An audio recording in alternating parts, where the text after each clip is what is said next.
Soccer Mummy is an artist who I've been keeping tabs on for a few years now. She has been rising alongside other indie singer-songwriters, particularly such as the sort of sad girl ones like your Lucy Dacus, Phoebe Bridgers, Julian Baker.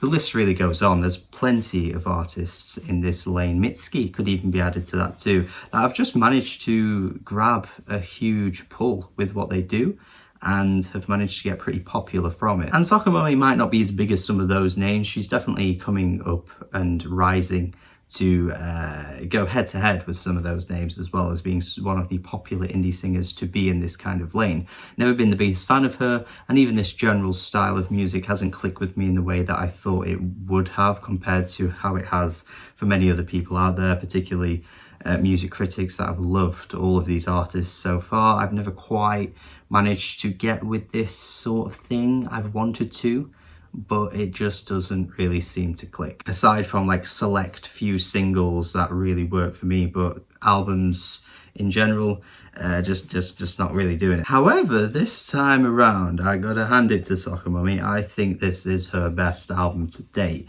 and in this field of these kinds of albums, it is one of the better ones out there too.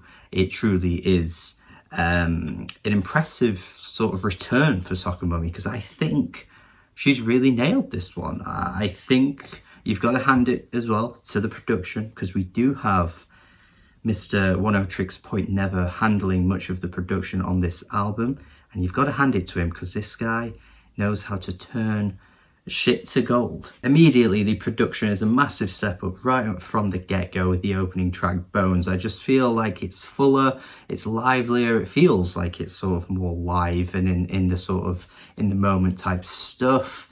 It just captures a bit of a spirit that I feel like is really nice on the ears, and it's got a bit of like a sort of shoegaze sheen sort of covering it. Not really, you know, diving right into the proper shoegaze of My Bloody Valentine's. It ain't like that, it ain't thick, but it's definitely got that sort of sheen, and it's definitely sort of lurking there in the distance, and it just really adds a lot to the song, and many of these songs as well. And I feel like the sort of angstiness coming through with Soccer Mummy's vocals and that kind of attitude that's settling in as well a little bit just makes her stand out a bit more. I couldn't really ever pull her from a lineup prior to this album, to be honest, but I feel like there's just a bit more to her voice coming through this time. There's even some droniness coming through in the production on tracks like Unholy Affliction. Sure, it gets a bit too much and kind of ends up swallowing the melody a little bit,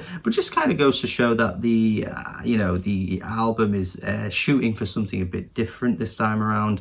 And Darkness Forever, though, that's got to be the best track that just kind of lets the instrumental completely swallow the song, and it gets really intense towards the end. That track is really, really good. It starts off pretty simple in terms of how the song sounds, but as soon as that kind of breakdown comes through in the midsection of the song, it sounds so sinister and so monstrous that it's just completely, you know, swallowing the whole song up like a whale, and you can't escape. You know, you're like Pinocchio inside the whale. And not every song goes to this, obviously. It's not like it's apparent on all the songs on this album. You've got Feel It All the Time, which is a pretty straightforward indie rock track, but actually the tune at the core is really good.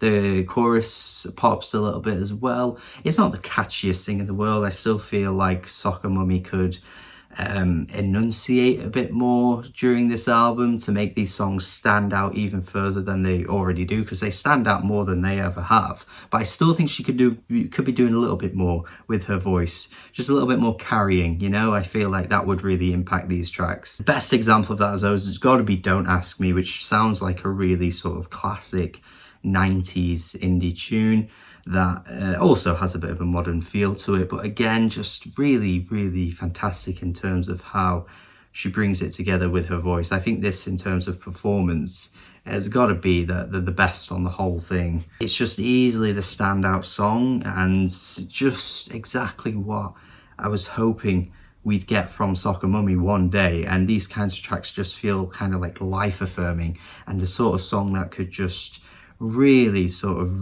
run the soundtrack of any kind of teenager's life. It's got that coming of age feel, similarly to Shotgun, which is a really good track as well. Probably the best sort of groove on the album, because it's really being carried by that bass. That bass sounds so good. It kind of like plonks along and just drives the song forward.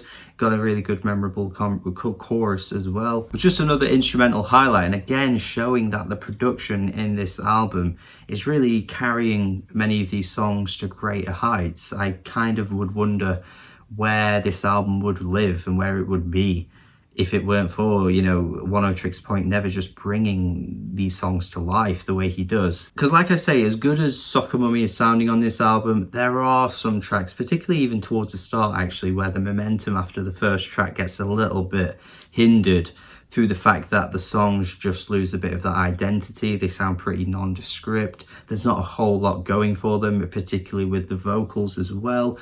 But when the production lifts up and gets to songs like Don't Ask Me, I Feel It All the Time, Shotgun, that is when her voice takes center stage and becomes really, really enjoyable. I thought the closing track was pretty good as well still. Definitely more of that kind of like Julian Baker soft stuff, which, if you're a fan of that, I mean, to be fair, I like some Julian Baker as well, then I think you're going to like this track, of course. But yeah, just a real great step in the right direction for her. Like I say, compared to other albums in this field, in this style, in this genre, I guess you could even say, I think this is one of the better ones out there. And it is due to the fact that it's got some fantastic production, and Soccer Mummy is just bringing a bit more expression this time around with her voice. Maybe to big fans of hers, I'm sounding quite harsh because I'm just coming from the perspective of someone that's never been a big fan of her. So maybe to you, you're thinking, why are you saying all this? Her voice is amazing. I still think there is room for improvements, to be honest, but for now, what she's delivered here I think is really good and is a 7 out of 10. I've not handed too many high scores across June, to be honest. I don't think it's been a particularly star-studded month for music, but this for me is one of the highlights. I've really enjoyed this. I've got some fantastic tracks from it, and yeah, totally worth your time if you haven't heard it already. So let me know your thoughts in the comments if you have. Thank you as always for watching. Have a good day and goodbye.